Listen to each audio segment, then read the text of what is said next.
படிச்சதுல பிடிச்ச ஒரு கதை தான் இந்த வீடியோல கேட்க போறோம். தலைப்பு பேத்தியும் பாட்டியும். கேட்கலாமா?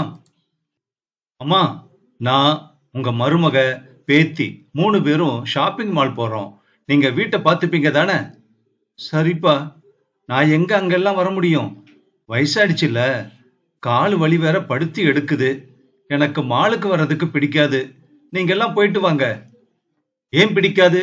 பாட்டியும் ஷாப்பிங் மாலுக்கு வரணும் என பேத்தி அடம் பிடித்தாள். பாட்டியால அங்க எல்லாம் ஏறி இறங்க முடியாதுமா. எஸ்கலேட்டர்ல ஏற தெரியாது அவங்களுக்கு. அதுவும் இல்லாம அவங்க பார்த்து சந்தோஷப்படுறதுக்கு அங்க பெருசா ஒண்ணும் இருக்காதே. அவங்களுக்கு கோயிலுக்கு போறதுதான் பிடிக்கும் என மருமகள் சொன்னார். பாட்டியும் ஆமா என்று ஆமோதித்தார். பாட்டி வரலனா நானும் மாலுக்கு வரல.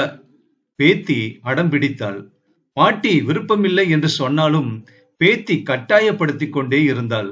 ஒரே பேத்தி தொடர்ந்து அடம் பிடித்ததால் அவள் விருப்பத்திற்கு ஏற்ப பாட்டியும் ஷாப்பிங் மால் வர ஒப்புக்கொண்டார்.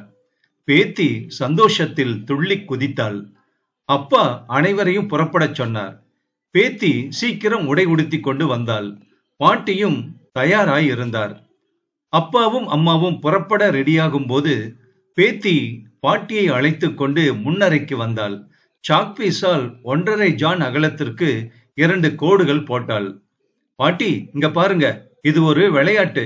இப்ப நீங்க ஒரு கொக்கு, சரியா? இந்த 2 கோடுகளுக்கும் நடுவுல உங்க வலது கால வச்சு இடது கால லேசா 3 இன்ச்சு தூக்குனா போதும். செய்யுங்க பார்க்கலாம் பாட்டி. இதெல்லாம் எதுக்குமா? இதுதான் பாட்டி கொக்கு விளையாட்டு.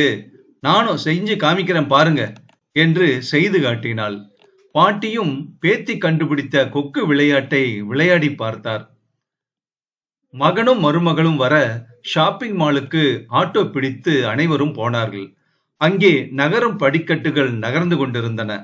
இதில் எப்படி பாட்டி ஏறுவா என்று மகனும் மருமகளும் யோசிக்கும் போது பேத்தி மட்டும் பாட்டியை நகரும் படிக்கட்டு முன்னால் செல்லமாக இழுத்து வந்தாள்.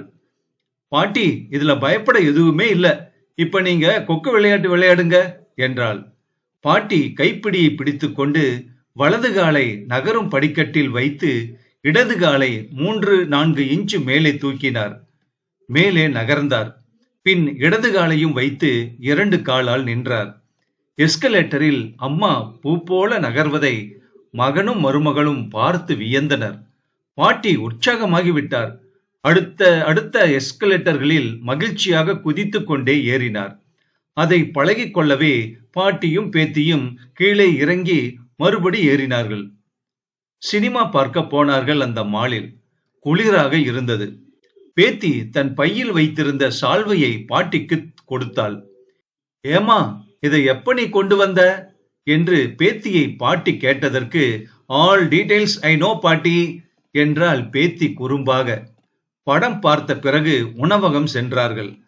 அம்மா, உங்களுக்கு என்ன ஆர்டர் பண்ணட்டும் என்று கேட்டான் மகன். உடனே பேத்தி மெனு கார்டை பிடுங்கி, ஏன் பாட்டிக்கு படிக்க தெரியாதா? அவங்க கிட்ட மெனு கார்டை கொடுங்க, பிடிச்சத அவங்க ஆர்டர் பண்ணுவாங்க என்றாள். பாட்டி மெனுவை பார்த்து ஆர்டர் செய்தார். பேத்தியும் பாட்டியும் ஆர்வமாக சாப்பிட்டார்கள். பின் மாலில் வீடியோ கேம் விளையாட்டுகளையும் பாட்டியும் பேத்தியும் விளையாடினார்கள். வீட்டுக்கு கிளம்பும் நேரத்தில் பாட்டி டாய்லெட் சென்றார். அப்போது மகளை பார்த்து, என் அம்மாவை பத்தி என்னை விட உனக்கு நிறைய தெரிஞ்சிருக்கே செல்லம் என்று சொல்லி அப்பா தன் மகளை சிரித்து கொண்டே கேட்டார். அப்பா, அதோ பாருங்க, குட்டி பாப்பாவை அந்த ஆண்டி கூட்டிக்கிட்டு வர்ற போது எவ்வளவு ஏற்பாடுகள் செஞ்சுட்டு வர்றாங்க. பால் பாட்டில், தொடைக்க துண்டு, டைபர்ஸ், இப்படி எவ்வளவோ ஏற்பாடுகள். நீங்க குழந்தையா இருந்தப்போ பாட்டியும் இப்படிதான் உங்களுக்கு செஞ்சிருப்பாங்க. அது மாதிரிதான் பாட்டிய வெளியே கூட்டிட்டு போற போது பாட்டியை கவனிக்க நீங்க அக்கறை எடுங்கப்பா. அதையே நீங்க செய்யறது இல்ல. எல்லாருக்கும் ஷாப்பிங் மால் பார்க்க ஆசையா தான் இருக்கும். நீங்களாவே வயசானவங்க கோயிலுக்கு தான் போவாங்க, ஜாலியா இருக்க மாட்டாங்கன்னு நினைச்சுக்காதீங்க. அவங்க வரலன்னாலும் மனசுக்குள்ள அவங்களுக்கு ஆசை இருக்கும். நீங்க தான் வற்புறுத்தி கூப்பிடணும்பா என்றாள் மகள். தன் மகளிடம் புதிதாக கற்றுக்கொண்ட பாடத்தை கேட்டதில் அந்த மகிழ்ச்சியில் அப்பா அப்படியே நெகிழ்ந்து போனார். கதை சம்பந்தப்பட்ட உங்க கருத்தை பதிவு பண்றீங்களா?